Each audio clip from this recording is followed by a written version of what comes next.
Hi, it's Neil Walters of HebrewResources.com, and in this short video, we're going to look at the topic of object pronouns. So before we get into what the object pronouns are in Hebrew, let's take a look in English at these little sample sentences that I created. For example, he took me. The woman is watching him or is keeping him. I kept him or it. He heard her. We kept them. We are giving it to them. Actually, that last one, I had highlighted the wrong word. So you see, I put in italics and bold here, the object pronouns. And the last one, this is why I created this sentence. It has an it and a them in there. We are giving it to them. So to them is a prepositional phrase. It is what you're giving. Now, these object pronouns work with what's called transitive verbs. They don't work with every verb. So like, he took, what did you take? I took the book. I took him. I took her. I took them. The woman is watching him. The woman is watching us. That type of thing, right? If you take a verb like to go, which in Hebrew, halach, he went, there is no way to add an object pronoun to that. You can't say he went it or he went him. That just makes no sense. You can say I took him, but you can't say I went him. You can say I caused him to go, but that's another binyan that we're going to learn in the future, like a causative binyan. So that gives you an idea what object pronouns are in case you forgot that term. Even in English, we have to know our English grammar before we can learn Hebrew grammar, right? So now let's go look at what are the object pronouns. So here is the list. The endings in a lot of the Hebrew grammar structures are kind of similar. So like earlier we learned like shamarti is I kept, right? So shamarti, you have the T ending, and here you have the T ending as well. So it's OT. Now these are actually variations of the little word ate or et. It actually goes both ways. It depends whether it has a makef with it or not, which we'll talk about. We'll talk about the word et in a separate video. But anyway, so most of these have the O sound, but a few of them kept the et sound. So we have OT, OT, the plural, otanu, otanu, otecha, otecha, and the feminine of that is otach, otach. The plural of those two over here, etechem and etchen. That's not a vocal schwa, sorry. Etchem, etchem, and etchen. Then here we have the masculine, oto, the feminine, otah. Now notice we have a special character there, or a special dot, special nikud, which is called the mapik. And that actually indicates that if you want to be a really, really careful speaker, you would say otah.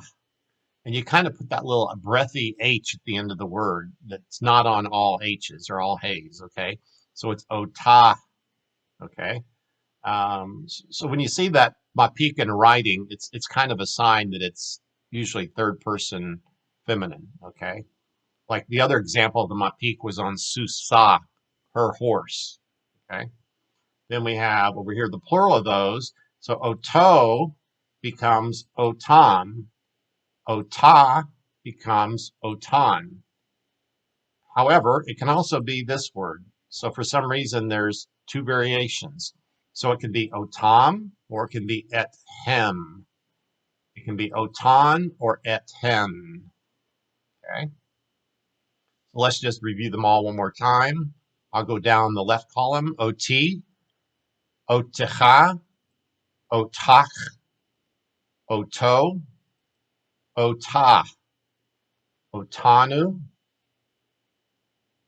ethem, etchen, otam, ethem, otan, or ethen. Okay, now let's look at these little practice sentences I put together. Lakach ot.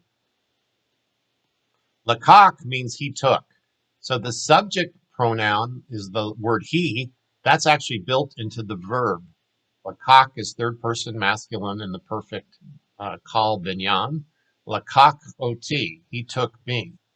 You could say who lakach ot, but you don't have to say who, which is a subject pronoun, again, because it's built into the verb. Now here we have a noun for our subject. The woman is keeping or watching him. Haisha shomeret oto. So oto, like we had ot here, was me. Oto is him. Haisha shomeret oto. Haisha shomeret oto. Put it all together. Haisha shomeret oto. The woman is keeping or watching him. I think that verb kind of like means like almost like guarding. Like we say you can guard the word. They guarded his words or his teachings, or you guard the person so she's keeping him in a place or she's watching him, that type of thing, guarding him. Then shamarti oto. Shamarti oto. I kept him. Now oto can mean him or it. It's really masculine, third person singular, right? And Hebrew has no separate word for it. So if the it is masculine, it would be oto, and if the it was feminine, it would be ota. Okay? So shamarti oto. Shamarti oto. Shamarti oto. I kept him or it. So we don't know. This is what we call an unclear antecedent. We'd have to go back, like if we were reading a story, we don't know who he is or what it is unless we have context. So these little phrases I'm giving you today are not in context, so we don't know who it's referring to. We just know it's a pronoun. You could, of course, said Shamarti et Yaakov, I kept Jacob, right? And then you would use the word et, okay? So remember that these words like oto are kind of like taking the place of the et. Then we have Shema otanu. Shema otanu. A Shema means he heard, and an otanu does not mean her. Sorry, that means us. He heard us. Shema otanu.